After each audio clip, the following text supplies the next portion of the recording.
So once you decided on 200 million students, I'm assuming you had to take some tough calls on what gets you to 200 million versus the depth of intervention with one child. Yeah. So now the reason we took the call 200 million, and it was not that much analytical, like we had 250, we need to reach 80%, or 200 looks like a nice number, 2020 is a nice year.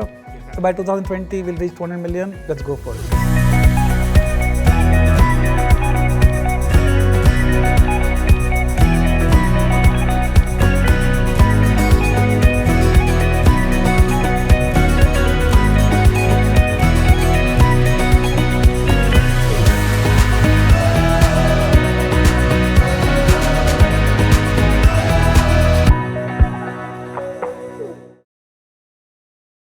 Hello everyone, my name is Pranav Kothari. I'm the CEO of Educational Initiatives. Our vision is to see a world where children are learning with understanding, and we make student assessments and an adaptive learning software called MindSpark for the same. Today I'm privileged to have Shankar Maruwada to come and talk to us.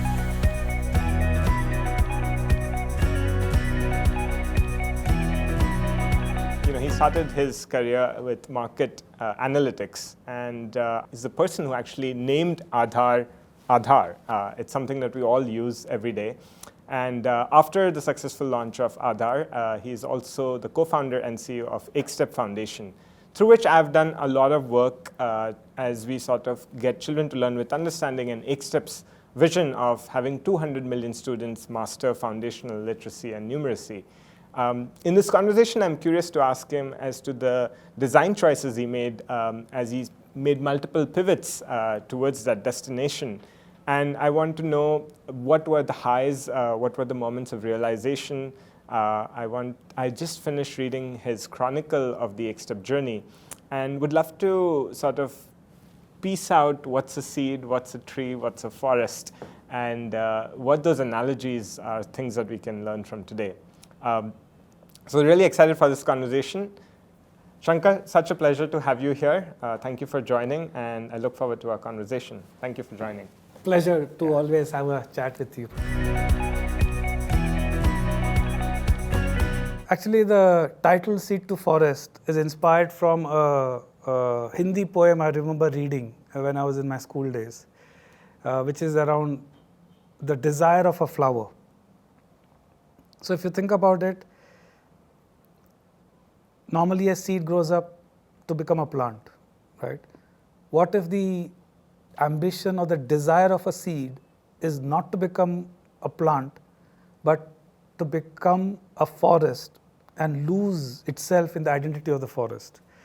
Because in the poem, the poet talks about the desire of a flower, saying that I don't want to be adorning the hair of a maiden, the necklace of a warrior, or be offered to the gods. I would rather be strewn or thrown into the path of the soldiers who are marching to defend the borders. So here, a seed can grow up to be a plant, but if it can trigger being a forest, that's much bigger, right? Where it is just a plant, an insignificant plant in the larger forest. So the idea of a seed to forest is, as EkStep Foundation, we set up in 2015, Nandan Nilekani, Rohini Nilekani, and myself. We had just come, some of us had just come fresh from AADHAAR, the ID program, where it was a transformational program, and we saw at first, at close quarters, and if not designed and implemented it, what can happen when you set a goal that's the equivalent of creating a forest from scratch. A small group of people coming together and achieving enormous impact by pretty much giving every Indian a digital identity number. That was an aha for us. And when we set up EkStep Foundation to focus on education, we use some of those playbooks here. So when we saw the education landscape, we realized it's a forest. It's a forest because it is big, 250 million students. It's a forest because it's diverse, 60 boards of education, 22 mediums of instruction, 10 million teachers, not to mention the hundreds of dialects that we have, and education itself being a concurrent subject, central government, state government. Most importantly, education as a set of social interactions that happen over years, which finally results in a child being educated and achieving certain levels. So as we studied that more, we realized that no single organization, even a pillar of society like either government or private players or not-for-profits, no single program can achieve, because it's a big, big forest. Right. And we were a small not-for-profit, we were philanthropic, so we didn't have to go to anybody for funds. But how does something so small impact something which is so big? And what's the journey of that impact? Yeah. So, of course, when we started, all of this was not there. But as we were chronicling our origin story, this was a phrase that leapt to my mind, inspired by Makhanlal Chaturvedi's book, that if a seed has ambitions of becoming a forest, its journey will be different of a seed whose ambition is to grow into a plant. I guess, the Nilekanis and you had climbed up the Maslow's hierarchy on money and fame, and maybe had the luxury to be able to, let's say, focus on it. But let's say someone new, right? Someone who's just starting their career, or just starting their non-profit, or an entrepreneurial venture. What benefits could it be for them, even though their needs on fame, money, and recognition is not yet met? That's a great point. So, recognition, fame, money are byproducts. But what is in an entrepreneur's control is how they imagine the problem. Okay. Right? Are they seeing a tree? Are they seeing a forest? How big is their imagination? Because if they're seeing a tree, imagination is necessarily small. But if you're seeing a forest, and if imagination is of something big, that attracts other people. Right? Now, what kind of people you attract is different. Right? If you need to attract funders, they would also like big picture thinking. Yeah. If you need to attract youngsters who are motivated by desire to do something big.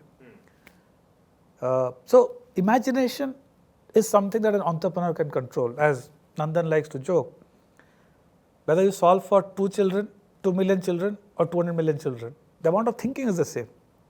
Right? So if you can, why not imagine 200 million children? Yeah. But maybe the relatability might grow. So if I imagine, let's say, a Teach for India fellow, their ability to work with 20 kids in a classroom might feel very different than trying to solve a problem for 200 million children, no? That's a great point. It's also a function of what gives that entrepreneur joy. And I tell people who enter the sector, if you get joy from the look on the child's face, from that instant reaction, and if you want quick results of your work, then you should teach a child, set up a school, something where the action-reaction cycles are relatively quicker and the feedback is also more direct. And some people love it, right? For some others, doing it at the scale of 2 children or 20 children does not give them the joy, right? So it's a question of your ambition, your resources, what personally gives you joy, your time duration of impact. If somebody is saying that, look, I'm prepared to wait for 5 years, 10 years, right? Like in business, then the degrees of freedom that you have are more. And so what I'm thinking is, like, you got to make some choices up front, and then all your decisions have to be aligned to the choice that you've made, right? So once you decided on 200 million students, I'm assuming you had to take some tough calls on what gets you to 200 million versus the depth of intervention with one child. Yeah. So now the reason we took the call 200 million and it was not that much analytical. Like we had 250, we need to reach 80%, or 200 looks like a nice number, 2020 is a nice year. So by 2020, we'll reach 200 million, let's go for it. But I think the important thing is that we saw the scale of the problem is that much. Got it. So the problem has to be solved at that scale, not necessarily by us, right?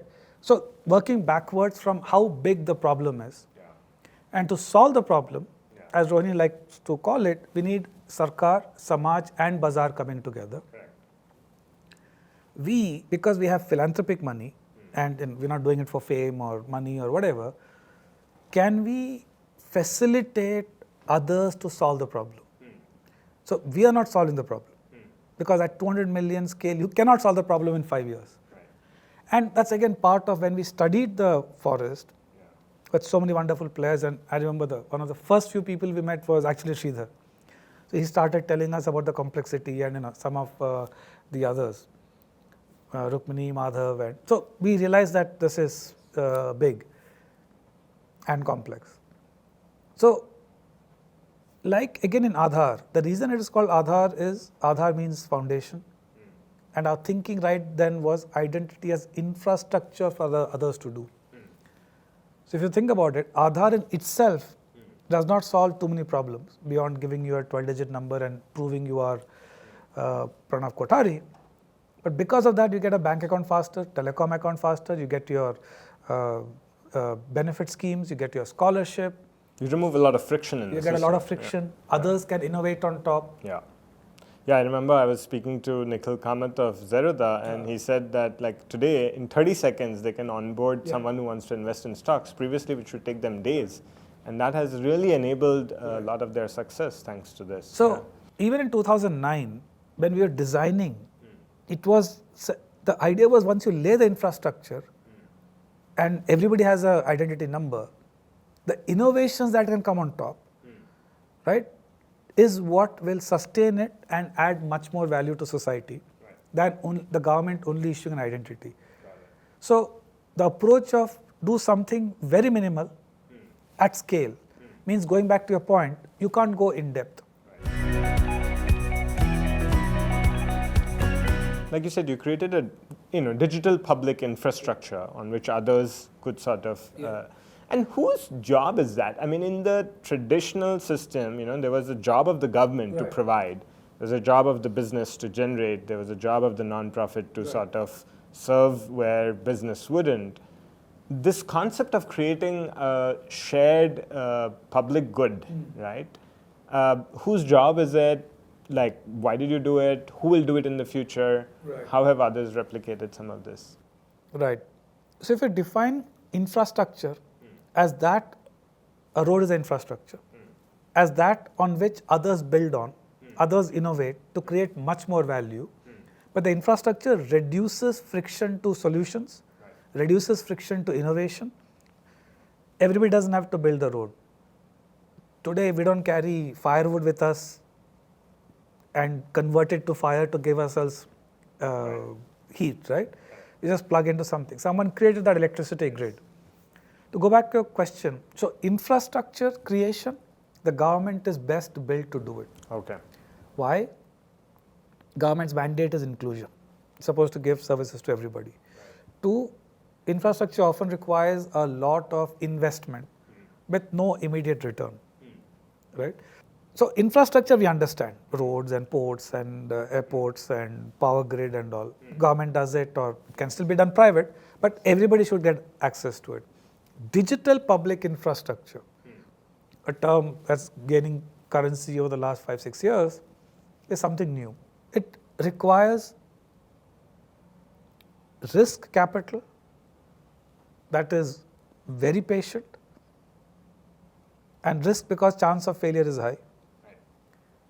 Patient because there is no return, if at all, and is designed to solve for both inclusion and innovation. Is a difficult act. So our experience in creating Sunbird, which is what we call as a digital public good, on which DIKSHA was based, which is the digital public infrastructure, essentially creating it required a lot of deep design thinking, very strong knowledge of cutting edge internet technologies, cloud technologies, and a lot of initial investment without any sense of will it return. Government can't procure that, right? But once something is there, they can build on top of that using that. And was there a time when, today we are beneficiaries of such an amazing system on Aadhaar and many UPI others and FASTag and. But in your journey, was there a time when some of this could have just detonated? Was there a moment where things were going off track? Would love to hear how you felt at that time. Sort of, how did you embrace the potential failure? How did you rectify it? And what was the lowest point in this journey? And how did you come out of it? Yeah, several such things. So the chronology is once we decided 200 million, that we'll reach 200 million by 2020, in a sense the destination was set. Then we also started seeing that this is a very complex, large forest. And we had a few design principles. One was leverage the existing ecosystem that, like people like EI or governments or private schools, etc. Leverage existing existing ecosystems that are already providing that service. Leverage technology and define something simple that will work at the scale of 200 million. So these were the design principles. I like to think of it as when you define a destination, you also need a compass because it's a new adventure. Nobody has gone down that path of 200 million, right? So maps don't exist, at least paths don't exist, but you need a compass that's telling you are you going the right direction or not. Correct. For us, these principles were like the compass. So our initial hypothesis was, in hindsight, very naive, but that's the journey of an entrepreneur, right? Create an app that has compelling content, which is gamified, so that when children play, they're also learning. Very soon we realized that that won't do. So we then junked that. And all along we were aided by research we were doing, right? This will work, this will not work, data, etc. Then we created a platform where anybody could create content. But that's when, and that platform started to do well. But that's when we realized, based on conversations, if that platform grows and reaches 200 million children, that's not sustainable because it's our platform. So as we thought through the implications of it, it's what I call as, when you design something, you have to imagine when it grows. So if you design an elephant, a baby elephant is cute, but when it becomes full size, it's not the same as, right? So are you able to handle that? If not, this is not the design you need. Shankar, let's say you came up with this idea of an app, and then you had these leading indicators that were telling you number of downloads, time spent. That itself must be intoxicating to know that you're on the path of progress, right? So how does one sort of zoom out and be like, okay, let me imagine this 10,000 times? And that itself might be a very romantic idea, saying, oh, I'm going to have 200 million people on my platform.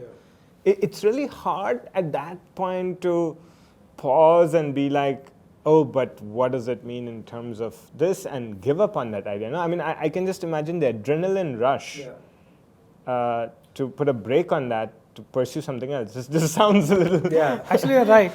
difficult. That what you said exactly is what happened. That adrenaline rush is there. You have great content, right? You believe that you can change the world. That's when, one thing, since everything we do is there's no secret, open source. We used to share a lot of work we do with whoever would come to us or proactively go and share. So they would ask the questions, right? And those honest conversations. And one thing, if nothing else, at EkStep, we do a lot, we also reflect a lot. where will this take us? Yeah. Because when you're on a journey of 200 million, yes. even if you have reached 2 million kids, yes. that's 1%. Yes. Right? Yeah. So how much ever adrenaline rush is there, you wake up the next day and you're, oh, that was not an adrenaline rush, that was a hangover. It's almost like, again, like, you're seeing the trees getting bigger, but you have the ability to say it's just 1 out of 1,000 trees in the forest to be able to do that. The intoxication of growing a tree, but zooming out and saying, oh, that won't get us there. Yes. That was a big reason why we used to have the pullback or junk what we had done. It's again the philosophy of neti neti, right? Not an app, not a platform, but also very practical consideration, which because of our AADHAAR experience and in the wisdom in the group.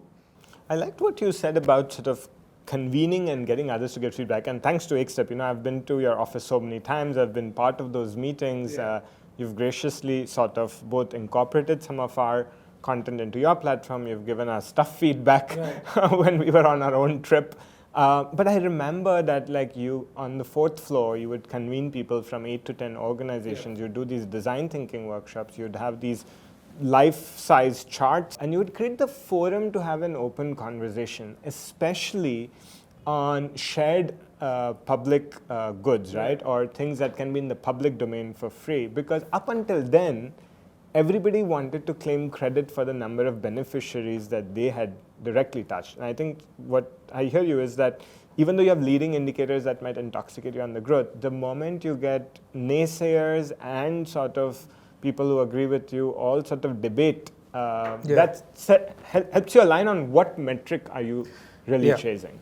Yeah, absolutely. In fact, that was again a part of the design thinking, which is even the first day we began, we had a nice deck which said this is how we'll do it and all, right? And one of an entrepreneur's secret, as I like to tell budding entrepreneurs, is having strong beliefs weakly held. So you strongly, you're passionate about your belief, but when data or other things don't add up, right? You flip it around. Danger is strong beliefs strongly held. Right? So we always had strong beliefs, but based on feedback, and Nandan and Rohini are great at, they're great personalities, right? So when they convene and say, hey, what do you think about this? This is how we're thinking about it. We always had that culture of free and frank feedback. I remember we started with V1, EkStep V1, right? And in 1.5 years, we reached V15. So there are 14 upgrades to the thinking based on various kind of things, and then we gave up. We gave up numbering, not changing. We gave up numbering. So, but in each, I can point to, I remember Sridhar telling me about why assessment is important, or Madhav and Rukmini telling us about specific things. So when we got a lot back, right? 2 things. We got a lot back because people knew that we are trying to solve for the forest. And they knew as people, we were not doing it for any personal motive or what. Right? It's a larger thing.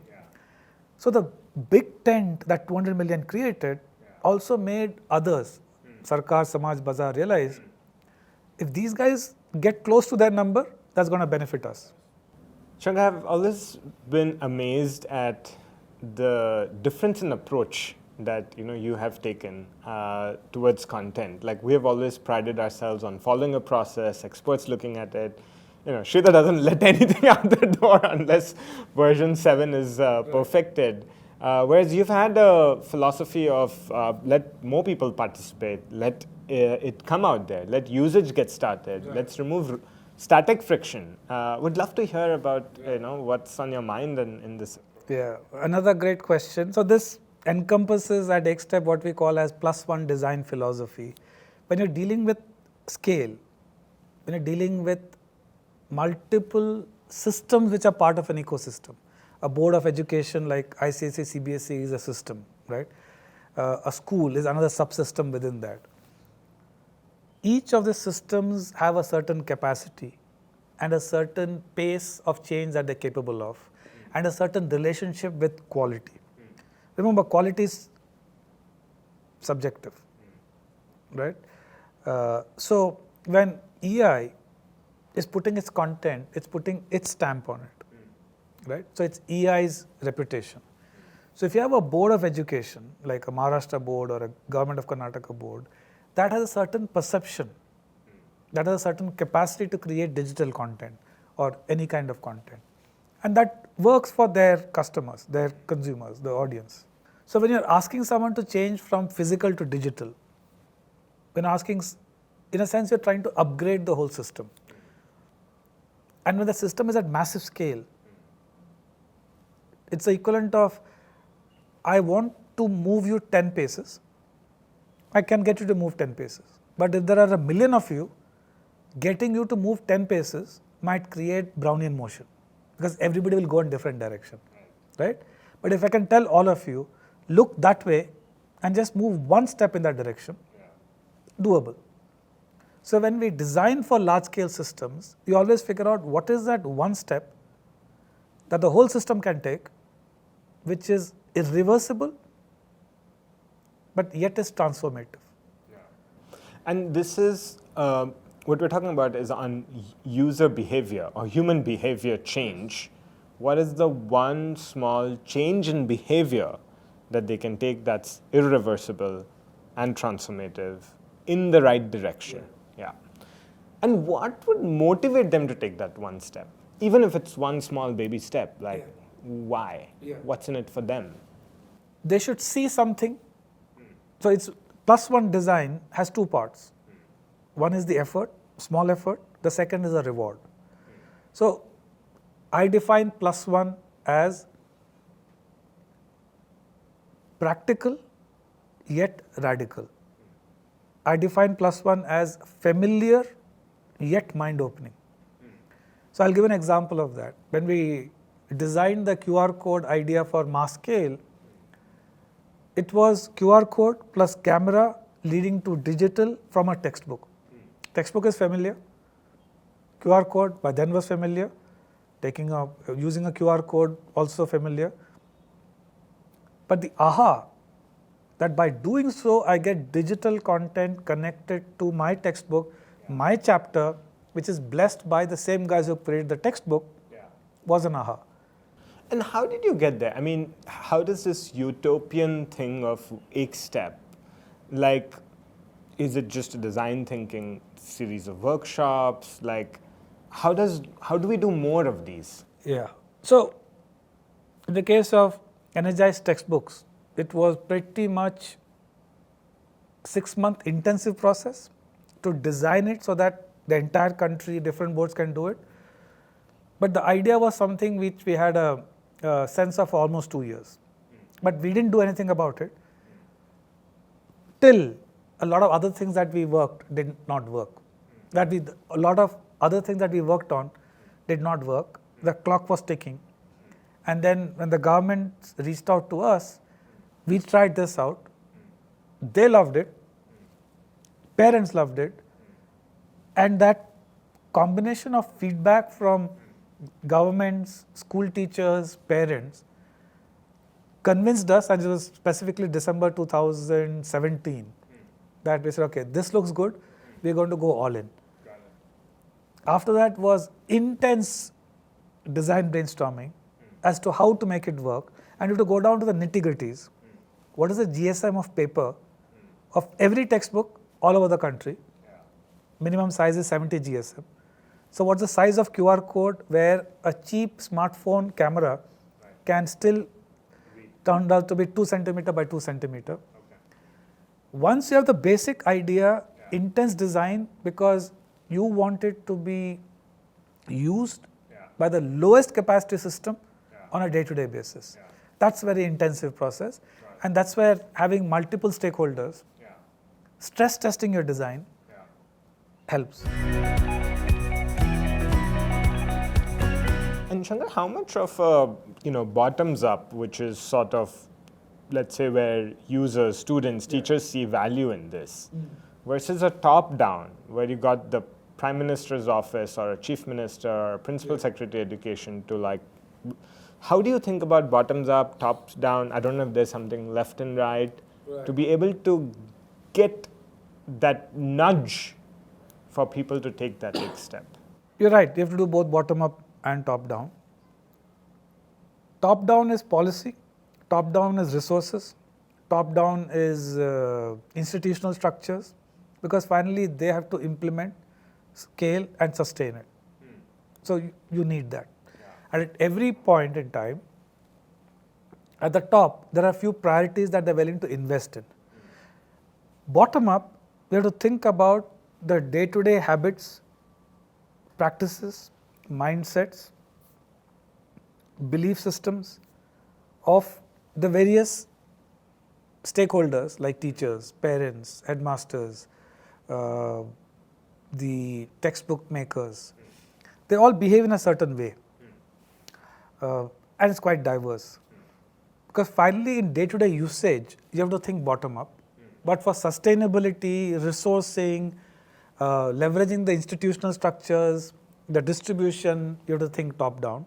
There's also the middle layer, content creators, textbook creators, technology creators, the NGOs, the schools, right? But not the principals, but the schools. So you have to think about all of these, and it's not either a top down or a bottom up. It's like in trigonometry, we used to do LHS is equal to RHS. Sometimes you start from LHS, sometimes RHS, but ultimately the two have to balance out. Something of that type here. So Shankar, a lot of my conversations with multiple leaders in the sector, we invariably talk about people. We talk about, okay, how many employees do you have? Where do you have offices? Where are you based? How are you growing? I've always been amazed that you've chosen to keep the EkStep organization to about 30, 40 employees, even though you've taken on an ambition of serving 200 million students, right? That seems very non-linear. On a XY chart, you would be way off the... Somewhere the physics breaks. So what were the design choices as you built this organization from scratch? Did you intentionally want to limit it to a certain number of people? If yes, what were the other implications in terms of work getting done? And what were the insights or were the learnings from that? Right. So you are right. When we said 200 million, we also said that we won't have more than 30, 40 people, enough on one big conference room of EkStep. Many reasons for that. First, most importantly, this was a design strategy that was followed in AADHAAR. It worked. Second, the thinking behind that was designing and strategic thinking inside, execution outside. That means it doesn't mean we are only 30, 40 people. We would hire consultants, we would hire vendor partners, they would do that. But we as an organization remain small. Another important dimension of this is by having only 30, 40 people, we are incomplete. You have to work with the ecosystem. We don't want to recreate the expertise of assessment, the expertise of personalized learning. EI has it. So many others have it. So our question is always, what are we doing? How do we know that others are not doing? If others are doing it, if they can do better than us, don't do it. Work with them, collaborate with them, which is again a forest ecosystem principle.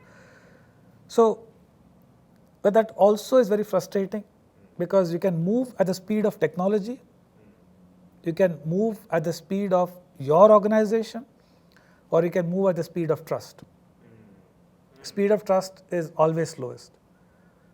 But if you're patient, like the old African proverb, if you want to move fast, move alone. If you want to move far, move together. 200 million is a very far journey, Yes. right? Yes. And you better have good fellow travelers. So, and when you're 30, you don't have an option. The other thing I like to ask organizations, which of these three would you like to see grow? 1, your organization. 2, the impact of your organization. 3, the ideas that your organization is driving. If it's your organization growth, it will grow and you will get what you want. If it's your organization's impact, you'll get it, but you'll get of a certain scale. But if you're willing to have your idea spread, be used by others, with or without attribution, with or without any benefit to you, that the scalability of an idea is much more than the scalability of a solution, is much more than the scalability of growing the organization number of people. What are you doing about AI? Yeah. Pranav, one of the funniest things I've realized in the development sector, it's easy to change others, but very difficult to change yourself or your organization. So as EkStep, once we achieved the first goal of improving access to 200 million children by 2020, and then we handed over DIKSHA, the question is what next? Around 2020 is the time, 19 is the time we realized that AI is going to become big. How do we create a digital public infrastructure like approach in AI? So we started funding great organizations and individuals. One is AI for Bharat. It's a team of researchers from IIT Madras. Whatever they build is open source. So we realized that in India, languages become barriers. Can we use AI to create bridges? So that my mother tongue is Telugu. Can I converse with someone in Tamil? Right? I'm comfortable in Telugu. Can an English text be converted into Telugu? Can I converse with an English text to say, I didn't really understand whatever Shakespeare meant, can you explain, right? So languages can AI become bridges between languages, then we leverage the diversity of our country. So AI is something we have been working on for 3 years. And then again, the forest started to emerge. Government of India, Ministry of Information Technology, METI, started a project called Bhashini. We partner with them, then with AI for Bharat, then with a whole bunch of others. So now we're creating the equivalent of AI digital stack for the country, where others, including EI, can use that infrastructure to translate your content. Fabulous. It's the equivalent of building the roads. Yeah, and this is live. Yes. It's early days, but it's live. Likewise, networks, you would have heard of ONDC. Can we create a network for education and skilling where 4 things can come on the network? Mentors. I need a mentor, you are a mentor. How do we discover each other? Scholarship. I need scholarship, you want to offer scholarship. How can we find each other? I need a job, you have a job. How can we find each other? I need a particular content or a course, you offer a particular course. How can we discover each other? Right. Rather than going onto a platform, can we discover each other through a network? That network is called Honest, which launched 2 months ago.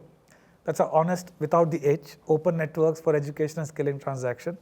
Both are generating a lot of momentum, the work in AI and the work in open networks. We see the next 5 years as crucial for India because AI will not only change the world, it can help us be prepared for the changed world that it itself is disrupting. So exciting days again. But again, as EkStep, we have to unlearn a lot and then relearn a lot. But the formula remains the same. Describe the world right, design it, get the right destination, and then start doing. Thanks, Shankar. Thanks for joining in today. I learned a lot about the design choices you made in growing EkStep in terms of limiting it to a certain number of people and force-fitting yourself to work with partners in the ecosystem. I was also inspired to hear about how one has to be willing to look at different perspectives. Sometimes the forest is more important. Or let's just say that a forest is different from a tree, is different from a sapling, is different from a seed. All 4 are neither good or bad. It's just like, what do you choose to be, right? And I think alignment with your sort of destination, making choices that sort of support that is a greater likelihood of you sort of getting what you want, as opposed to sort of getting distracted by other shiny objects. It was so great talking to you, and thank you for all the wonderful work you've done. I mean, I use AADHAAR at least a couple of times a month, and I've always we've worked with EkStep and DIKSHA and the numerous platforms you've done because we feel it's mission aligned to children learning with Right. understanding, regardless of their parental income. Over the last decade, since I first met you at the Dalberg Education Leaders Retreat in Goa, we've done so much through your frameworks of EkStep and maxims, and so it's been a great journey. And thanks for sharing a lot of this wisdom today in our conversation. It was a fascinating conversation. Thanks so much for coming, Shankar. Thank you, Pranav. Thank you. Always a pleasure to talk to you.